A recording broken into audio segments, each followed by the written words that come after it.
अहिंसा, त्याग और परोपकार, यह मंत्र ही सनातन धर्म से ही लिया जाता है।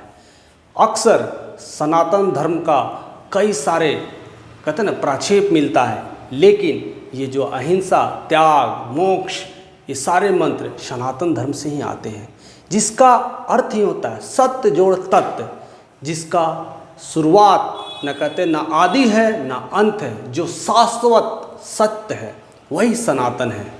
हमारे सभ्यता और संस्कृति से भी पहले आई गई ये धर्म है जिसका नाम सनातन धर्म है। लोग इसे कई कई नाम से और कई कई जगहों से और कई कई धर्म से अपने अपने को बताते गए हैं। ऐसा माना गया है, ऐसा कहा गया है कि इस धर्म की, सनातन धर्म की उत्पत्ति जो हुई है हिंदू धर्म या बौद्धिक धर्म या ऐसे कितने सारे धर्म, इस्लाम धर्म, यहूदी धर्म, उस सारे धर्मों से पहले ही हुआ है। यानी इसमें ऐसी लिखी गई है बातें कि इस धर्म की उत्पत्ति मनुष्य से पहले हुई है। उससे पहले यानी इस धर्म की उत्पत्ति हुई है, तब लोग हर कोई धर्म के हिसाब से अपने आप को सनातनी क्यों कहते हैं? सनातनी लोग वो होते हैं जो त्याग की भावना रखते हैं, जो अहिंसा की भावना रखते हैं, जो प्यार की भावना रखते हैं, जो क्षमा की भावना रखते हैं, जो त्याग की भावना रखते हैं, जो परोपकार की भावना रखते हैं, वही आज इस सनातनी लोग हैं। हम कहीं ना कहीं धर्म को भूलते जा रहे हैं और उसके मतलब अलग अलग निकालते हैं। आजकल लोग वैदिक धर्म भी कहते हैं और उसे हिंदू सनातन धर्म भी लोग मानते हैं।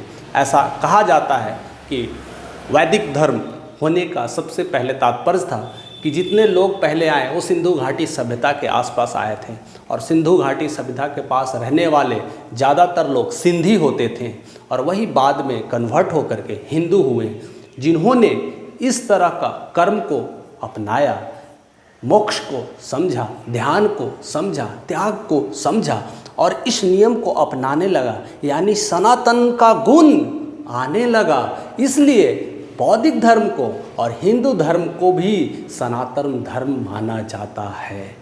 लेकिन आज के इस प्रोपेगेंडा युग में, आज के इस युग में सनातन धर्म का मतलब कुछ और ही निकाले जा रहे हैं। लोग जय श्री राम के नारे लगा रहे हैं, अपनी अपनी सभ्यता और संस्कृति का नारे लगा रहे हैं। सनातन धर्म यह धर्म नहीं है, ये परमो धर्म है। इसको कहते हैं ना, इससे बड़ा दुनिया में कोई धर्म नहीं है, इससे बड़ा मजहब कुछ भी नहीं है, ना हिंदू है, ना सिख है, ना ईसाई है। ऐसा कोई भी धर्म इससे बड़ा नहीं है कि सनातन सब धर्मों से सर्वोपरि है, क्योंकि उसी धर्मों से हो करके सारे धर्म बटे हैं। यानी इसको हम अगर सिंपल भाषा में कह सकते हैं कि जो बाकी धर्म है सनातन धर्म का ब्रांच है। अगर सनातन धर्म पेड़ है तो बाकी धर्म ब्रांचेज हैं, तो हम उसको अन्यथा और ना किसी किंतु और परंतु लेते हुए हम सनातनी हैं, हम सनातन होकर के हिंदू राष्ट्र बनाएंगे और कोई कहता है इस्लामिक राष्ट्र बनाएंगे, ये सब लड़ाइयाँ हमें नहीं करनी है। एक तथ्य के अनुसार ऐसा बताया जाता है कि दुनिया में सबसे ज़्यादा जो धर्म है यहूदी है, और दूसरे नंबर पे जो धर्म आते हैं वो इस्लाम धर्म आते हैं। और अक्सर यहूदी और इस्लाम में यह घींचातानी चलती रहती है कि मैं आगे और वो कहता मैं आगे। इसी दोनों के चक्कर में आज हमारे देश ही नहीं, आज ऐसे ऐसे बहुत देशों में यह युद्ध चला जा रहा है, और यह युद्ध इतना बड़े लेवल पे हो रहा है, लोग अहिंसा को छोड़कर हिंसा को अपनाने लगे हैं। क्या यह सनातनी है? या यह सनातन का अपरूप है, अपभ्रंश है? लोग एक दूसरे को मारने लगे हैं। और तीसरी जब बड़ी कहते हैं धर्म के रूप में आया है वो हिंदू धर्म है, और ये तीनों धर्म आपस में अपने अपने वर्चस्व जमाने में लगे हुए हैं। कोई अपने लोग अपने धर्म के हिसाब से जोड़ने की कोशिश करते हैं और सनातन का नाम ले करके आगे बढ़ने की कोशिश करते हैं। रही बात भारत की, तो भारत एक हिंदू राष्ट्र है, क्योंकि यहाँ पर जितनी पॉपुलेशन है उसमें 79% लोग हिंदू धर्म को मानते हैं। उसमें से 14% लोग हैं जो मुस्लिम धर्म को मानते हैं। अगर यहूदी को देखा जाए तो 2-3% है, अगर वही बौद्ध धर्म को देखा जाए तो 0.7% है, अगर महावीर जैन धर्म को देखा जाए तो मुश्किल से 0.5% है, और अगर सिख धर्म देखा जाए तो 1.3% है। लेकिन हम कहीं ना कहीं मूल्य से, अपने कर्तव्य से भटक जाते हैं। कभी एक बौद्ध धर्म में उस तरह से रूल रेगुलेशन को देखते हैं, या कभी अमृतसर गए होंगे, गुरुद्वारा में गए होंगे, तो ऐसा लगता है इससे बड़ा कोई धर्म नहीं है। जिस तरह से प्यार, समर्पण और देख रेख, खान पान सब कुछ मुफ्त किए जाते हैं, तो लगता है कि यही धर्म को अपना लें। और यही चीज़ आज से 10 से 20 साल पहले ये हुआ करती थी। यहूदी यह चीज़ें जानते थे। वो लोग क्या करते थे, सारे जो लोग लोअर कैटेगरी के लोग हैं उसे या तो बहला करके या फुसला करके या गिफ्ट दे करके या नौकरियां दे करके उसे अपने धर्म में बढ़ाते बढ़ाते, और आज वो विश्व का सबसे बड़ा धर्म बन चुका है, यहूदी धर्म। लेकिन सनातन धर्म की अगर बात करते हैं तो यह धर्म की लड़ाई नहीं है, यह तो अहिंसा की लड़ाई है, यह तो प्रेम की लड़ाई है, यह तो मोक्ष की लड़ाई है। फिर हम सनातनी होने पर अपने आप को धर्म से क्यों जोड़ते हैं? सनातनी ही अलग ही चीज़ ही हैं। आप भी बन सकते हैं सनातन धर्म के इच्छुक हैं तो आप बन सकते हैं। आप भी सनातन हैं, हम भी सनातनी हैं, या तो आप हिंदू हैं या मुस्लिम है या सिख है, ईसाई है, हर कोई सनातनी है। बस वही है जिनमें वो गुण है परोपकार है, जिनमें वो गुण है अहिंसा का, जिनमें वो क्षमा का गुण है, जिसमें वो त्याग का गुण है, जिसमें वो समर्पण का गुण है, वही सनातनी है।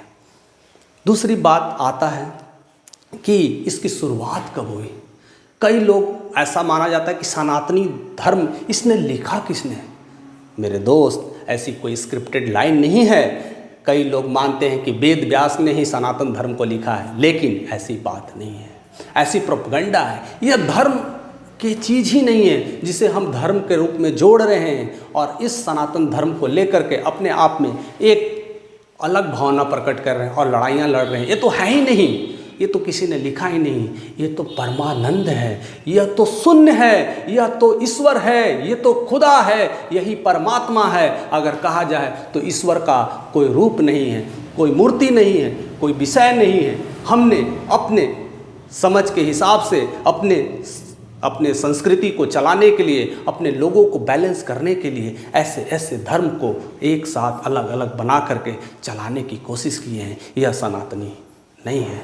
पूरा देश, पूरा विश्व का अगर कहे तो सनातन है, जिसके अंदर वो ह्यूमनिटी है, जिसके अंदर वो त्याग है, जिसके अंदर वो मोहब्बत है, जिसके अंदर वो प्यार है, यही सनातन है। इसे समझने की कोशिश करें और गहराई में जाएं और अपने आप को विचार करें, ध्यान करें, त्याग करें, मोक्ष करें, खुशी को अपनाएं। क्योंकि आज के डेट में दुनिया में सबसे ज़्यादा हर कोई किसी ना किसी से परेशान है। वह हर कोई, उसका अल्टीमेट गोल यही होता है कि जीवन में वो खुश रहे, जीवन में वो परमानंद को प्राप्त हो, उसे मोक्ष मिले, उसे शांति मिले। इसलिए वह दर दर ज्ञान के लिए भटकता है, वह दर दर सभ्यता और संस्कृति को अपनाने की कोशिश करता है। या तो वो कोई और रिलीजन को मानता है, या कहीं मंदिर में जाने से उसे सुकून मिलता है, कहीं उसे गुरुद्वारा जाने में सुकून मिलता है। वो कहीं भी चले जाए उसे सुकून अपने अपने इच्छा के अनुसार तो मिलेगी। जिस दिन वो सनातनी बन जाएगा उसे सब कुछ मिलेगा, वह परमानंद को प्राप्त करेगा,